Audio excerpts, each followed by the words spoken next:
ये कहानी एलेक्स और उसकी गर्लफ्रेंड जेन की जिंदगी की सच्ची घटना पर आधारित है। ये दोनों घने जंगलों के बीच एक खास झील को देखने के लिए निकल पड़ते हैं, लेकिन गलती से रास्ता भटक जाते हैं और अब मौत उनका पीछा कर रही है। कहानी की शुरुआत में हमें एलेक्स दिखाया जाता है, जो अपनी गर्लफ्रेंड जेन के साथ प्रोविंशियल पार्क के लिए निकल पड़ता है। दरअसल जब वह छोटा था तब अक्सर यहाँ कैंपिंग करने आया करता था और आज वह एक बार फिर उसी ट्रेल पर जेन के साथ जाना चाहता है। एलेक्स उसे बताता है कि जब मैं हाई स्कूल में था तब आखिरी बार इस जगह पर आया था। वहाँ एक बहुत ही खूबसूरत झील है, हम उसे देखने जाएंगे। ये दोनों पार्क में पहुँचते हैं, जहाँ उन्हें एक मैप दिया जाता है ताकि वो अंदर के रास्तों को समझ सकें। लेकिन एलेक्स कहता है, मुझे मैप की कोई ज़रूरत नहीं है, मुझे रास्ता अच्छे से पता है। इसके बाद ये दोनों अपने सफ़र में आगे बढ़ते हैं। अब आगे का सफ़र इन्हें नाव से तय करना होता है, इसलिए ये दोनों अपनी कार पार्क करते हैं और बोट से जंगल के अंदर की ओर निकलते हैं।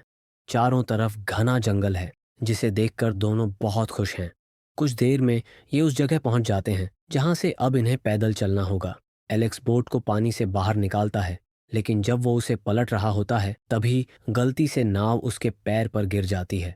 उसे बहुत दर्द होता है, मगर वह दर्द को सह लेता है और जख्म नहीं देखता। आगे बढ़ने से पहले दोनों अपना सामान चेक करते हैं। एलेक्स देखता है कि जेन अपने बैग में बेयर स्प्रे लेकर आई है, क्योंकि इस जंगल में बहुत सारे भालू हैं।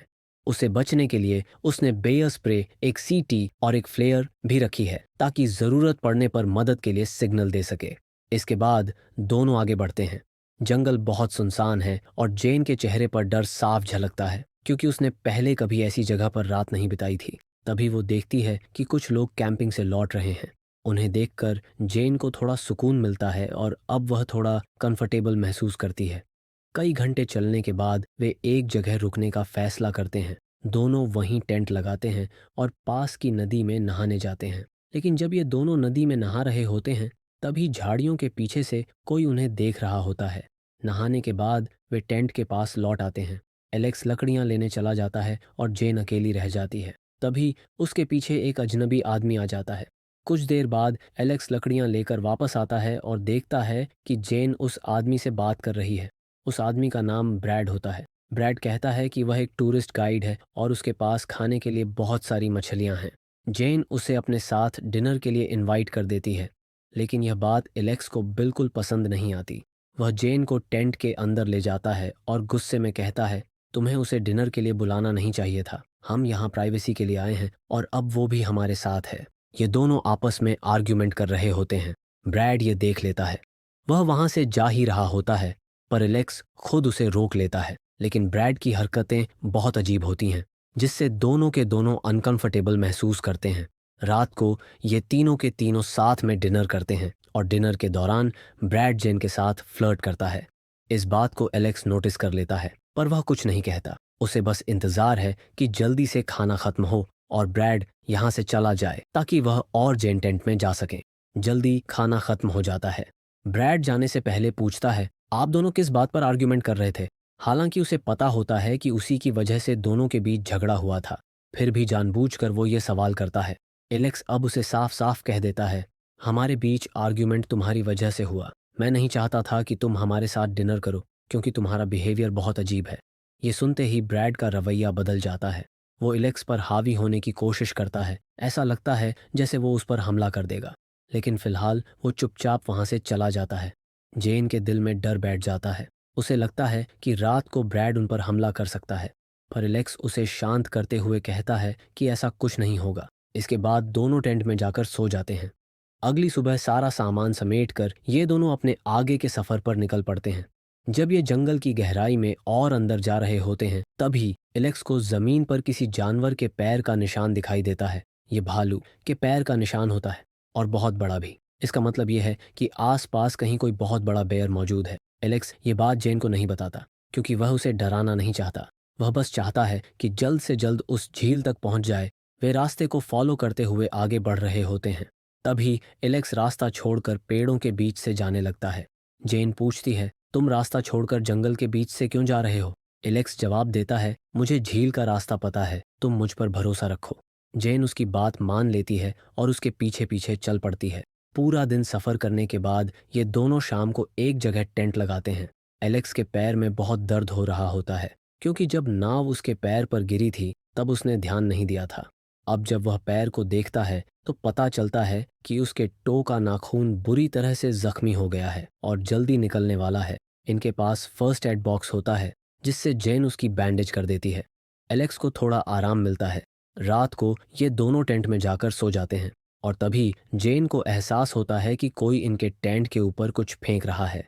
उसे लगता है कि यह ब्रैड का काम है, पर एलेक्स कहता है कि ऐसा कुछ नहीं है, यहाँ ब्रैड नहीं आ सकता। पेड़ों से बीज गिरते रहते हैं, वही आवाज़ होगी। अगली सुबह जब एलेक्स टेंट से बाहर निकलता है तो उसे पता चलता है कि रात को उनके टेंट के पास कोई जानवर आया था। उसे पूरा यकीन है कि यह कोई भालू था, पर वह जेन को यह बात नहीं बताता क्योंकि उसे डर है कि अगर उसने बताया तो जेन बहुत ज़्यादा डर जाएगी। ये पूरा सामान पैक करने के बाद ये दोनों एक बार फिर से झील की तरफ बढ़ चलते हैं। रास्ते में एलेक्स को लाल रंग की बेरीज मिलती है जिन्हें वह खा लेता है। तभी जेन को एक अजीब सी स्मेल आती है। वे देखते हैं कि वहां किसी ने हिरन का शिकार किया है। हिरन को आधा खाकर छोड़ दिया गया है और ऐसा सिर्फ बेर ही करते हैं। एलेक्स अब भी जेन को सच नहीं बताता। दोनों आगे बढ़ते हैं और कुछ घंटे चलने के बाद एक रास्ते तक पहुंच जाते हैं। रास्ता देखकर एलेक्स बहुत खुश होता है। वो कहता है, जल्दी ही हम झील तक पहुंचने वाले हैं। लेकिन कुछ देर और चलने के बाद वे ऐसी जगह पहुंचते हैं जहां आगे कोई रास्ता नहीं है और न ही कोई झील दिखाई देती है। अब इन्हें एहसास होता है कि ये दोनों रास्ता भटक चुके हैं और इनके पास जंगल का मैप भी नहीं है क्योंकि एलेक्स ने मैप नहीं लिया था। उसे अपने ऊपर पूरा भरोसा था कि वो रास्ता पहचान लेगा, पर अब वो गलत साबित होता है। जेन अपने बैग में मोबाइल ढूंढती है लेकिन उसे मोबाइल नहीं मिलता। एलेक्स बताता है, मैंने मोबाइल कार में रख दिया था, मैं नहीं चाहता था कि तुम मोबाइल में टाइम वेस्ट करो। ये सुनकर जेन को बहुत गुस्सा आता है। वो कहती है, तुम यहाँ क्यों आना चाहते थे? एलेक्स बताता है, मैं तुम्हें यहाँ शादी के लिए प्रपोज करना चाहता था। पर अब जेन बहुत डर चुकी होती है। कुछ देर बाद वो एलेक्स से सॉरी कहती है। एलेक्स कहता है, हम जल्दी यहाँ से निकल जाएंगे, पर आज रात हमें यहीं रुकना होगा। रात को ये वहीं टेंट लगाकर सो जाते हैं। अगली सुबह टेंट के बाहर एक परछाई दिखाई देती है। वो एक बेर की होती है। वो उन पर हमला नहीं करता क्योंकि दोनों गहरी नींद में होते हैं, इसलिए उन्हें उसकी मौजूदगी का पता नहीं चलता। सुबह जब वे उठकर बाहर आते हैं तो देखते हैं कि उनका सारा खाना गायब है। एलेक्स जानता है कि यह बेर का काम है, लेकिन वह झूठ बोल देता है कि शायद कोई रकून आ गया होगा। अब दोनों को भूखे पेट ही वहां से निकलना पड़ता है। चलते चलते उन्हें जंगल के बीचों बीच बेर के पैरों के निशान दिखाई देते हैं जो जेन भी देख लेती है। अब उन्हें एहसास होता है कि वे किसी बेर के इलाके में हैं। जेन कहती है, हमें जल्द से जल्द यहाँ से निकलना होगा। पूरा दिन चलने के बाद रात को वे फिर रुकते हैं। टेंट के पास आग जलाकर बैठते हैं जहाँ एलेक्स बताता है, मैं तुम्हारे लिए रिंग लाया था, उसी के साथ तुम्हें प्रपोज करना चाहता था। वह जेन को रिंग देना चाहता है लेकिन वो कहती है, अभी नहीं। तभी उन्हें एहसास होता है कि उनके आसपास कोई है। वहां से अजीब अजीब सी आवाजें आ रही होती हैं। डर कर दोनों टेंट के अंदर चले जाते हैं। अगली सुबह एलेक्स उठकर बाहर देखता है। वहां पर एक बहुत बड़ा बेर होता है। वो जेन को चुप रहने का इशारा करता है और खुद भी टेंट के अंदर लौट आता है। पर अब बेर टेंट के बिल्कुल पास आ चुका है और तभी वह टेंट पर जोरदार हमला कर देता है जिससे जेन का हाथ बुरी तरह से जख्मी हो जाता है। जेन को बचाने के लिए एलेक्स उसके सामने आ जाता है। अब बेर एलेक्स के पैर को अपने नुकीले दांतों से जकड़ लेता है। एलेक्स को बचाने के लिए जेन बेयर के ऊपर बेर स्प्रे डालती है जिससे वो वहां से भाग जाता है। लेकिन एलेक्स का पैर बुरी तरह से जख्मी हो चुका है। अब वो चल नहीं सकता। उसे यकीन हो चुका है कि उसकी जिंदगी का अंत अब करीब है। उसके चेहरे पर मौत का डर साफ झलकता है और तभी बेयर एक बार फिर से उन पर हमला कर देता है। वो एलेक्स को पकड़कर अपने साथ घसीट ले जाता है। एलेक्स बस यही कहता है, जेन तुम यहाँ से भाग जाओ। जेन को समझ नहीं आता कि उसे एलेक्स की मदद करनी चाहिए या भाग जाना चाहिए, लेकिन उसे पता है कि अब एलेक्स बच नहीं सकता और होता भी ऐसा ही है। जेन के सामने ही बेर एलेक्स को मार देता है। अब उसके पास वहां से भागने के अलावा कोई रास्ता नहीं है। वो एलेक्स की वह रिंग उठाती है जिस रिंग के साथ वो उसे प्रपोज करना चाहता था और फिर वहां से भाग जाती है।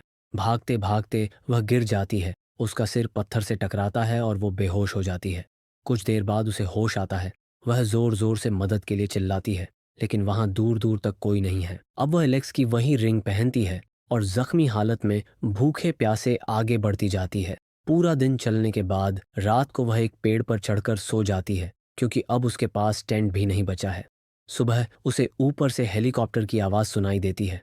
वो ज़ोर ज़ोर से आवाज़ लगाती है, लेकिन हेलीकॉप्टर उसे देखे बिना आगे बढ़ जाता है।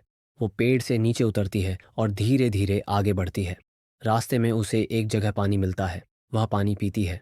वहाँ उसे लाल रंग की बेरीज भी दिखती है, जिन्हें एलेक्स ने पहले खाया था। वो वही बेरीज खाकर अपनी भूख मिटाती है। 24 घंटे में उसने पहली बार कुछ खाया है। तभी वहाँ पर वही बेर फिर से आ जाता है। उसे देखकर जेन फिर से भागना शुरू कर देती है, लेकिन उसका रास्ता खत्म हो जाता है। आगे एक तेज झरना है और पीछे मौत, यानी वो भयानक बेर। वो धीरे धीरे झरने से नीचे उतरने की कोशिश करती है, पर उसका हाथ फिसल जाता है और वो नीचे गिर जाती है। गिरने से उसके पैर की हड्डी टूट जाती है। वो हिम्मत नहीं हारती। किसी तरह अपने पैर लकड़ी के टुकड़ों से बांध लेती है और एक बड़ी लकड़ी के सहारे धीरे धीरे आगे बढ़ने लगती है। अब उसका लक्ष्य बस इतना है, किसी तरह उस रास्ते तक पहुंचना जहां इंसान हो। वो रात को भी नहीं रुकती, पूरी रात चलती रहती है। रात में उसे आसपास बेर की मौजूदगी का एहसास होता है। वो फ्लेयर जलाती है ताकि खुद को बचा सके। थकी हुई, टूटी हुई, फिर भी वो चलती रहती है। आखिरकार वो एक पेड़ के पास बैठ जाती है, थक कर, हार मानकर। उसे लगता है कि अब वो एक कदम भी आगे नहीं बढ़ पाएगी। तभी उसके पास एक डियर आता है जो उसे ध्यान से देख रहा होता है। उसे लगता है जैसे यह एलेक्स है जो उसे कह रहा है कि हार मत मानो, आगे बढ़ो। वो उस हिरण के पीछे चलना शुरू कर देती है। धीरे धीरे चलते हुए वह उस जगह पहुंचती है जहां एलेक्स ने अपनी नाव छोड़ी थी। नाव देखकर उसकी आंखों में फिर से उम्मीद जाग जाती है। वह नाव को पानी में उतारती है और उस पर बैठकर धीरे धीरे दूसरे किनारे तक पहुंच जाती है। वहां उसकी गाड़ी, मोबाइल और बाकी का सामान होता है। दरअसल वह जगह पार्क का एंट्रेंस होती है। कुछ कदम चलने के बाद वो नीचे गिर जाती है। वहीं पर ब्रैड भी होता है जो कुछ लोगों को अंदर टूर पर ले जाने की तैयारी कर रहा होता है। वह उसे देख लेता है और उसकी तरफ दौड़ता है। मतलब जेन अब बच जाएगी। उम्मीद करते हैं कि यह कहानी आपको पसंद आई होगी।